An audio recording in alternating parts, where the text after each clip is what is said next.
Hi guys, how are you? कैसे हैं आप? एक बार फिर से आपका स्वागत है आपके अपने यूट्यूब चैनल हक आपका। आरपीएससी फर्स्ट ग्रेड 2024 की आज क्लास पार्ट 7 होगी। और पार्ट 7 में हम क्या डिस्कस करेंगे? देखिए, पार्ट 6 में हमने डिस्कस किया था सामग्री। कॉस्ट अकाउंटिंग में हम सामग्री देख रहे थे, क्योंकि यहाँ से काफी क्वेश्चन पूछे जाते हैं। अब यहाँ पर फिर हमने क्या देखा था कि सामग्री को डिस्कस करते हुए लास्ट में हम पहुंच गए थे कि आखिर अगर सामग्री को निर्गमित किया जाता है तो उसका मूल्यांकन कैसे किया जाएगा। तो आज अगर सामग्री को निर्गमन किया जा रहा है, इशू किया जा रहा है सामग्री का, तो उसी की हम निर्गमित के मूल्यांकन की विधियां देखेंगे, जिसमें मेन हमारा फोकस होगा फीफो, लीफो और हीफो पर, क्योंकि यहाँ से क्वेश्चन पूछे जाते हैं। बट क्लास शुरू करने से पहले आई रिक्वेस्ट यू, अगर आप फर्स्ट टाइम चैनल पर आए हैं तो चैनल को सब्सक्राइब करना, वीडियो को लाइक करना बिल्कुल ना भूलें। देखिए, आपका कोई नुकसान होने वाला नहीं है, लेकिन चैनल की सपोर्ट होगी। देखिए, ये एक ऐसा चैनल है जो आपको बहुत कुछ फ्री ऑफ कॉस्ट प्रोवाइड करा रहा है, साथ में आपके नोट्स भी। नोट्स आपको हमारे टेलीग्राम चैनल पर मिल जाएंगे। तो कहना आपसे यही था कि आप चैनल को सब्सक्राइब करें, ताकि जो लोग पेड कोर्स नहीं खरीद सकते उनको भी ऐसी महत्वपूर्ण क्लास मिल जाए। और वो कब होगा? वो यूट्यूब कब उनको शो करेगा? जब आप ज्यादा से ज्यादा सब्सक्राइब करेंगे। तो प्लीज चैनल को सब्सक्राइब जरूर करें। आप खुद महसूस करेंगे कि कितना समय लगता है, कितना मेहनत लगती है एक पीपीटी, एक क्लास तैयार करने में।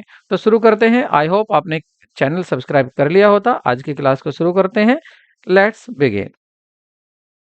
देखिए, पहली बात, अगर आप प्रत्येक उत्पादन की या उपकार्य की अलग अलग लागत देखना चाहते हैं कि आपका ये उपकार्य की लागत आखिर है क्या, तो उसके लिए आपको क्या करना पड़ेगा? सामग्री जो निर्गमित कर रहे हैं उसकी भी मूल्यांकन सही सही करना भी वो जरूरी हो जाएगा। लेकिन आपको पता है ये कार्य बहुत कठिन होता है। क्यों कठिन होता है? क्योंकि स्टोर से निर्गमित की जाने वाली सामग्री विभिन्न तिथियों पर क्रय की जाती है। कोई कभी क्रय की जा रही है, कोई कभी क्रय की जा रही है। जो भी स्टोर में आपकी सामग्री निर्गमित की जा रही है स्टोर से, जब उसको परचेज किया गया था तो वो अलग अलग डेट पर परचेज किया गया था। इसलिए अत्यंत आवश्यक हो जाता है कि आप जो सामग्री निर्गमित कर रहे हैं उसकी सही लागत का निर्धारण कर सके।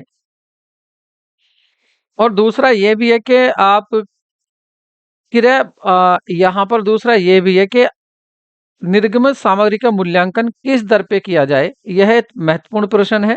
मूल्यांकन का कार्य सोच समझ कर ही करना चाहिए, अन्यथा उत्पादित वस्तु की लागत गलत ज्ञात हो सकती है या गलत ज्ञात होने का डर बना रहता है। तो देखिए, क्या बात है यहाँ पर मेन मेन हमारा आज फोकस किस पर रहेगा कि आखिर जो स्टोर में हमारी सामग्री स्टोर से निर्गमित हो रही है, कि उसका मूल्यांकन कैसे किया जाए। क्योंकि अगर उसका मूल्यांकन सही नहीं किया गया तो आपका जो उपकार्य की लागत है या उत्पादन की लागत है वो भी सही ज्ञात नहीं हो सकेगी। तो इसके लिए क्या है, कुछ विधियां दी हुई हैं। तो इसके लिए यहाँ पर कुछ महत्वपूर्ण विधियां दी हुई हैं। निर्गमित सामग्री के मूल्यांकन की प्रमुख विधियां। तो जो प्रमुख विधियां हैं वो कौन कौन सी विधियां हैं? तो पहला देखिए, इसकी पहली कैटेगरी की बात करें, वो होता है आपका लागत मूल्यांकन विधियां। मतलब पहले आना पहले जाना। लागत मूल्यांकन विधियों में सबसे पहले क्या है? पहले आना पहले जाना। First in first out method, जिसको क्या बोलते हैं? फी फॉ। First in first out. दूसरी होगी बाद में आना पहले जाना, मतलब last in first out method, मतलब लीफो। सर्वोच्च आना, मतलब सबसे पहले आना, सर्वोच्च आना पहले जाना पद्धति, highest in first out method. Highest in first out method, इसको क्या बोलते हैं? हीफो। दूसरा कैटेगरी में जो बात करेंगे, यहां पर दूसरी कैटेगरी होगी आपकी औसत लागत विधि। औसत लागत विधि में दो तरह की पद्धति होती है, साधारण औसत पद्धति, भारित औसत पद्धति। तो इनको भी यहाँ पर डिस्कस करेंगे। और अन्य विधियां भी इसके साथ आती हैं। सामग्री को निर्गमित करने, जो सामग्री निर्गमित हो रही है उसको मूल्यांकन करने की अन्य विधियां भी होती हैं, जैसे प्रतिस्थापन मूल्य पद्धति, प्रमाप मूल्य पद्धति, बढ़ा हुआ मूल्य पद्धति। तो इन सबको हम बारी बारी डिस्कस करेंगे। तो सबसे पहले हमें क्या देखना है? यहाँ पर सबसे पहले देखना है लागत मूल्य विधियां कौन कौन सी हैं। इसमें तीन विधियों की बातें होती हैं, फीफो, लीफो, हीफो। तो सबसे पहले हमें क्या देखना है इसमें कि पहली हमारी आखिर फीफो क्या है, फर्स्ट इन फर्स्ट आउट विधि क्या होती है। देखिए इस विधि के नाम से ही क्लियर है। आप इस विधि का थोड़ा सा नाम देखिए क्या है, पहले आना पहले जाना। मतलब इसमें होता क्या है कि इस पद्धति में सामग्री स्टोर में जो पहले आती है, जो सामग्री स्टोर में पहले आती है, उसका लागत पर मूल्यांकन, क्योंकि ये लागत मूल्यांकन की पद्धतियां हैं, तो इसका लागत मूल्यांकन मूल्यांकन पर निर्गमन भी पहले किया जाता है। कहने का मतलब ये है कि जिस क्रम में स्टोर में सामग्री आती है, उसी क्रम में उनका लागत मूल्यांकन निर्गमित भी किया जाता है, निर्गमन भी किया जाता है। जैसे अगर कहें कि ए सामग्री पहले आई थी, उसके बाद बी सामग्री आई, उसके बाद सी आई, उसके बाद डी आई, ये सभी सामग्री स्टोर में रखी गई हैं। तो यहाँ से जो स्टोर से निर्गमन किया जाएगा, पहले कौन आई थी, ए, तो ए ही पहले निर्गमित की जाएगी लागत मूल्यन पर, जितना का उसका लागत मूल्य था। बी, उसके बाद बी आई थी, तो बी को निर्गमित करेंगे। सी से पहले डी से पहले सी को निर्गमित करेंगे, मतलब फर्स्ट इन फर्स्ट आउट। जो पहले आई थी वो पहले, जो बाद में आई थी उसका निर्गमन बाद में ही होता है इस विधि के अनुसार। आई होप ये क्लियर होगा। क्या है ये फर्स्ट इन फर्स्ट आउट? तो जो स्टोर कीपर में जो पहले आई थी सामग्री, उसको निर्गमन भी पहले ही होना है। अब इस सामग्री के आखिर क्या क्या लाभ हैं? देखिए लाभ से क्वेश्चन पूछ लिया जाता है, तो यह पद्धति पहली बात तो सरल है और व्यवहारिक है। व्यवहारिक भी है और सरल भी है, इसके ये पहला लाभ है। पुरानी सामग्री पहले निर्गमित की जाती है, मतलब जो पहले सामग्री रखी गई थी उसको आप पहले ही निर्गमित करेंगे। तो जो पुरानी सामग्री होती है, उस पुरानी सामग्री को पहले निर्गमित किया जाता है, और जो सामग्री अ, अतः सामग्री के खराब होने या नष्ट होने का भय नहीं रहता है। अब आप सोचिए, जो सामग्री आपने पहले खरीदी थी, तो आपको ये डर होगा कि भाई ऐसा ना हो वो खराब हो जाए, अगर उसको हम रखेंगे, तो पहले उसी को इशू कर देते हैं। और जो अभी अभी, जैसे आप सोचिए, आपने एक सामग्री जो खरीदी थी, आपने स्टोर में एक सामग्री रखी थी 1 वीक पहले, और एक खरीदी थी आज, तो आज वाली का निर्गमन कल नहीं करेंगे, पहले किसको करेंगे, जो 1 वीक पहले खरीदी थी, क्योंकि अगर उसका निर्गमन ना किया तो हो सकता है वो सामग्री खराब हो जाए। तो इसलिए पहले वाली सामग्री का जब हम निर्गमन पहले करेंगे, तो उससे ये डर खत्म हो जाएगा कि हाँ भाई हमारी सामग्री नष्ट हो जाएगी। तीसरा इसका लाभ क्या हुआ है, अंत में बची हुई सामग्री का मूल्य लगभग वर्तमान बाजार मूल्य के बराबर होता है, क्योंकि देखिए वर्तमान में जो सामग्री खरीदी है वो तो बाद में इशू होगी, तो इसलिए क्या होगा कि जो भी उसका बाजार मूल्य होगा वो लगभग मान लेते हैं कि बराबर ही होगा। इसी के साथ इसके ये तो हुए क्या हुए, इसके ये लाभ हुए, क्या सरल है, व्यवहारिक है। जो इसमें क्या है कि पुरानी सामग्री पहले निर्गमित की जाती है, और इससे सामग्री का खराब होने का खतरा भी नहीं रहता। और जो बाद में सामग्री क्रय की जाती है, उस सामग्री का मूल्यांकन, उसका मूल्य किसके बराबर होता है, लगभग बाजार मूल्य के बराबर ही होता है। तो ये तो हुए लाभ इसके फीफो के। अब इसके कुछ हानियां भी हैं, इसके दोष भी देख लेते हैं। अब इसके दोष की बात करते हैं। दोष में क्या है, विभिन्न तिथियों में क्रय की गई सामग्री को अलग अलग मूल्य के अनुसार संग्रहण करना बड़ा ही कठिन है।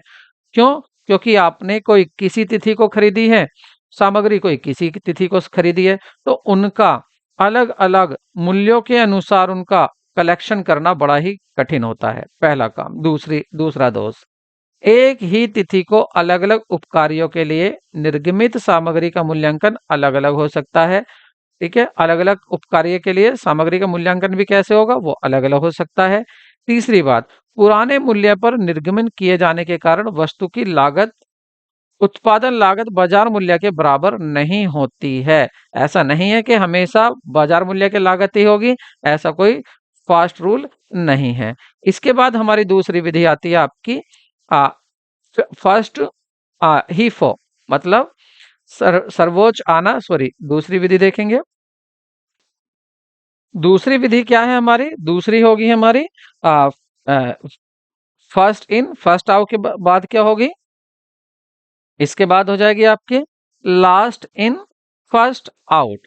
अब इसके नाम से ही पता चल रहा है, जो लास्ट में आएगी सामग्री, जो सामग्री लास्ट में आएगी उसको पहले निर्गमित किया जाता है। उसके बाद नेक्स्ट क्या होगा हमारा, हीफो।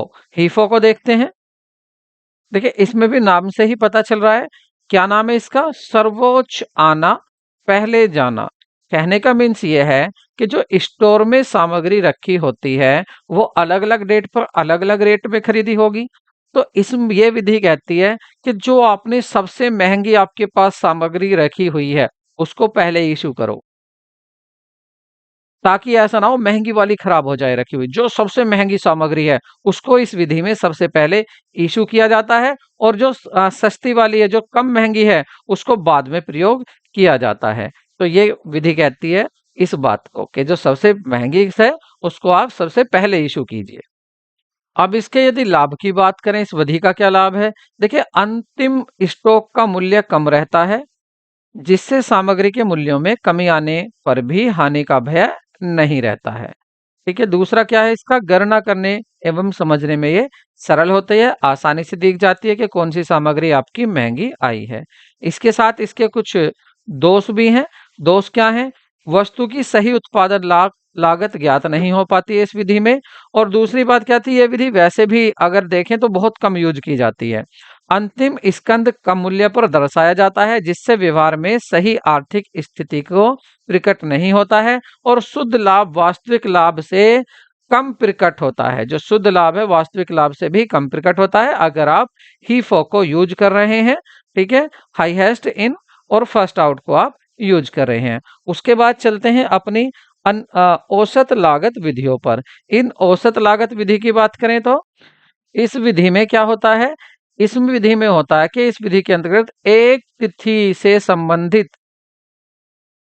क्रय मूल्य पर सामग्री का निर्गमन न करके विभिन्न तिथियों की औसत लागत के आधार पर निर्गमन किया जाता है। अलग अलग जो आपने सामग्री परचेज की है उसका मूल्यांकन यहाँ पर कैसे करना है? कई तिथियों की औसत निकाल लेना है, जो औसत लागत होगी उस पर इसका निर्गमन किया जाता है। इसके मुख्य रूप से निम्न दो प्रारूप हो सकते हैं। इस विधि के दो प्रारूप हो सकते हैं। तो देखिए इसमें दो प्रारूप जो है, पहला प्रारूप है इसका पहला प्रारूप क्या है इसका?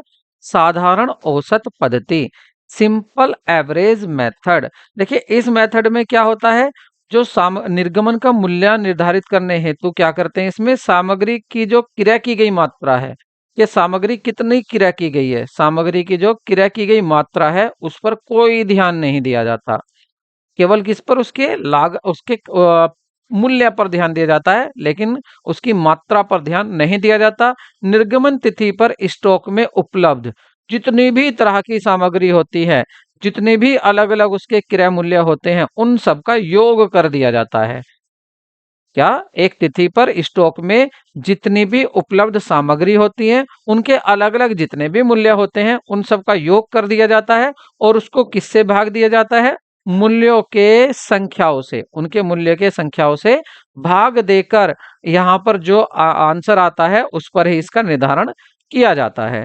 दूसरा, इस पद्धति को तभी उचित माना जाता है जब हर बार लगभग समान मात्रा में सामग्री निर्गमित की जाए, और दूसरा क्रय मूल्य अधिक अंतर न हो, क्रय मूल्य में भी अधिक अंतर न हो, समान मूल्य की ही सामग्री क्रय की जाए। तो इसमें क्या होता है, इसमें मात्राओं पर ध्यान नहीं दिया जाता है। तरह तरह के मूल्य होते हैं उनका ही औसत निकाल लिया जाता है। दूसरी इसकी विधि जो है, दूसरी आती है इसके, अगर इसके यहाँ पर क्या है, इसके कुछ गुण दिए हुए हैं। गुण क्या है इसके? कि यह पद्धति बाजार मूल्य तथा लागत मूल्य का मिश्रित रूप है। किस किस का मिश्रित रूप है? बाजार मूल्य और लागत मूल्य का मिश्रित रूप है। दूसरा इसका आगे दोष क्या है? विभिन्न तिथियों में क्रय की गई मात्रा अधिक उच्चवाचो होने पर प्राप्त परिणाम अधिक विश्वसनीय नहीं होते हैं।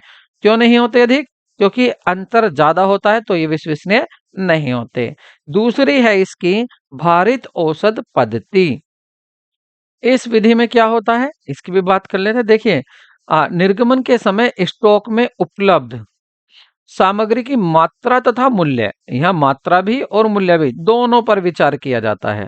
अगर आप निर्गमन का मूल्यांकन कर रहे हैं तो क्या करेंगे आप? उस समय स्टॉक में उपलब्ध जितनी भी सामग्री है उसकी मात्रा और मूल्य दोनों पर विचार करोगे। संक्षेप में क्या कह सकते हैं इसको? कि इसके अंतर्गत तिथि पर उपलब्ध सामग्री की कुल लागत में उपलब्ध सामग्री की कुल मात्रा से, यहाँ लागत में मात्रा से भाग देकर जो भी आता है उसे भारित औसत ज्ञात कर लिया जाता है। ठीक है, ये पद्धति अगर इसकी बात करें उपयुक्त कहाँ पर होती है, ये वहां उपयुक्त होती है जहां मूल्यों में उतार चढ़ाव अधिक होता है, वहां पर इसको यूज किया जाता है।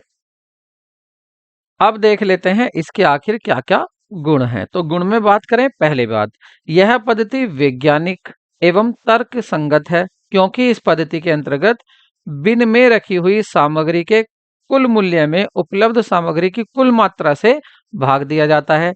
बिन में पहुंचने के पश्चात नई सामग्री पहले सामग्री का एकीकरण हो जाता है, अर्थात अलग अलग खरीदी गई सामग्री को बिन में अलग अलग, बिन क्या थे, वही जो खाने समझाए थे जिसमें बिन पत्र भी समझा था, तो अलग अलग अस्तित्व में नहीं रहती है, पहला इसका गुण। दूसरा, गणना की दृष्टि से भी यह सरल कहते हैं इसको, क्योंकि कुल उपलब्ध सामग्री की रकम उपलब्ध मात्रा से भाग देकर निर्गमित मूल्य ज्ञात कर लिया जाता है। यह पद्धति बाजार मूल्य लागत मूल्य का मिश्रित रूप है। इस पद्धति के अंतर्गत अंतिम स्टॉक का शेष उचित मूल्य पर दर्शाया जाता है, इसलिए ये इसका एक गुण भी है। वित्तीय लेखों में भी यह प्रयुक्त की जाती है विधि। इसके साथ ही देख लेते हैं इसका क्या क्या दोष है। जल्दी जल्दी सामग्री खरीदी जाने की दशा में गणना का कार्य बढ़ जाता है, पहला इसका दोष। औसत मूल्य पर निर्गमित होने के कारण उत्पादन लागत का सही अनुमान नहीं हो पाता है, क्योंकि यहाँ पर औसत की बात होती है और औसत का मतलब बिल्कुल सही, बिल्कुल अनुमान होता है, ये कोई एग्जैक्ट नहीं होता है। नेक्स्ट, अन्य विधियां देखते हैं। अन्य विधियों में देखते हैं, सबसे पहले प्रतिस्थापन मूल्य विधि। अब प्रतिस्थापन मूल्य विधि की बात करें तो इसमें क्या होता है, देखिए, निर्गमन की तिथि पर संबंधित सामग्री को जिस मूल्य पर क्रय किया जाता है उसे प्रतिस्थापन मूल्य कहते हैं, पहली बात। अतः इस पद्धति के अंतर्गत होता क्या है, मूल्य का निर्गमन किया जाता है, अंतर्गत उस मूल्य पर निर्गमन किया जाएगा, किस मूल्य पर, जिस जिस पर निर्गमित तिथि को सामग्री खरीदना संभव है। मतलब आप जिस सामग्री को निर्गमन कर रहे हैं उस दिन उसको देखेंगे कि इसको अगर हम आज खरीदे मार्केट से तो ये आज कितने की खरीदी जाएगी, वो ही क्या मान लिया जाता है, उसी को इसका प्रतिस्थापन मूल्य कहते हैं। यहाँ पर दूसरा इसका क्या है कि देखिए, यहाँ पर क्या होता है कि जो आ, जिनमें उत्पादित वस्तुओं के मूल्य की कहाँ पर यूज की जाती है, जिनमें उत्पादित वस्तुओं के मूल्यों को कच्ची सामग्री के चालू मूल्य से संबंध रखना अनिवार्य होता है, वहां पर इस विधि का प्रयोग किया जाता है। जैसे कपास की बात हो, तांबा की बात हो, गेहूं की बात हो, इन सभी में इसका उपयोग किया जाता है। तो ये थी आपकी प्रतिस्थापन विधि, मतलब जिस आप सामग्री को निर्गमित कर रहे हैं उसको उस दिन कितने में खरीद सकते हैं, उसी मूल्य को उसका प्रतिस्थापन मूल्य मान लिया जाता है। अब इस विधि के अगर गुण देखें तो गुण क्या है इसके, एक तो इसका उचित मूल्य निर्धारण हो सकता है और दूसरा ये वैज्ञानिक तर्कसंगत विधि है। दोष क्या है इसके, वास्तविक लागत ज्ञात नहीं हो सकती, दूसरा सामग्री के चालू मूल्य न होने के स्कंद मूल्य में बड़ी कठिनाई होती है। अगर कोई सामग्री ऐसी है कि उसका हमारे पास चालू मूल्य उपलब्धि नहीं है तो बड़ी कठिनाई होगी। इस पद्धति के अंतर्गत सामग्री खाता, लाभ हानि खाता अवश्य, इस पद्धति के अंतर्गत सामग्री खाता या लाभ या हानि अवश्य दर्शाता है, जो कि अनुचित होती है। आगे इसमें बात करें तो दूसरा क्या होगा, इसमें प्रमाप पद्धति। तो देखिए, यहाँ पर एक नेक्स्ट आपकी इसमें क्या होता है, प्रमाप मूल्य पद्धति। इस पद्धति के अंतर्गत सामग्री का वास्तविक लागत पर न होकर निर्गमन वास्तविक लागत पर नहीं होना, बल्कि एक पहले ही मूल्य निर्धारित कर लिया था, एक पूर्व निर्धारित मूल्य मूल्य पर किया जाता है। पहले ही एक मूल्य निर्धारित कर लिया गया था, उस पे इसका क्या कर लिया जाता है, इसका मूल्यांकन कर लिया जाता है, जिसका निर्धारण सामग्री के मूल्य को प्रभावित करने वाले सभी घटकों को ध्यान में रखकर किया जाता है। मतलब जब आपने इसका मूल्यांकन पहले से ही देखा था कि कितने मूल्य रहेगा इसका, तो आपने जितने भी मूल्य को प्रभावित करने वाले घटक थे उन सब का ध्यान रखा था। दूसरा, इस पद्धति में निर्गमित सामग्री का मूल्य सदैव स्थिर रहता है और इसीलिए इसको स्थिर मूल्यांकन पद्धति भी कहते हैं। क्यों? क्योंकि आपने पहले फिक्स कर लिया था कि जब हम इसका निर्गमन करेंगे तो इसका हम मूल्यांकन करना पड़ेगा। तो मूल्यांकन किस लागत पे करेंगे वो आपने पहले ही सोच लिया था, सभी घटकों को ध्यान में रखकर। तो वो पहले ही से ही फिक्स था, इसलिए इसको फिक्स प्राइस मेथड भी कहते हैं। और ये पद्धति कौन से व्यवसाय में सबसे ज्यादा उपयुक्त होती है? जहां पर भविष्य में खरीदी जाने वाली सामग्री के लिए पहले ही अनुबंध कर लिए जाते हैं, या जहां सामग्री के भावी क्रय की लागत लगभग सही सही अनुमान लगाया जा सकता है, वहां पर इसको प्रयोग करते हैं। इसके गुण की बात करें तो यह पद्धति अत्यंत सरल है और इसका जो प्रमाण मूल्य तथा सामग्री मूल्य के वास्तविक क्रय मूल्य की तुलना से क्रय विभाग की क्षमता का माप भी किया जा सकता है। इस पद्धति के प्रयोग से एक समय में तैयार होने वाले विभिन्न उपकार्यों पर सामग्री समान लागत चार्ज किया जा सकता है। ठीक है, ये था इसका गुण। अब देख लेते हैं इसका अवगुण। बदले हुए मूल्य के साथ साथ प्रमाप मूल्य को समायोजित करना अनिवार्य हो जाता है, पहला इसका दोष। दूसरा, इस पद्धति को अपनाने में एक समायोजन खाता खोलना पड़ता है, इसका दूसरा दोष। समायोजन खाता खोलना पड़ेगा इसके लिए, जो लीपकीय व्यय बढ़ जाता है। दूसरा, नेक्स्ट इसका थर्ड दोष, सैद्धांतिक दृष्टिकोण से ही मूल्य पर सामग्री को निर्गमन दर्शाना उचित नहीं होता है। ठीक है, ये थे इसके दोष। उसके बाद इसमें देखते हैं हम बढ़ा हुआ मूल्य पद्धति।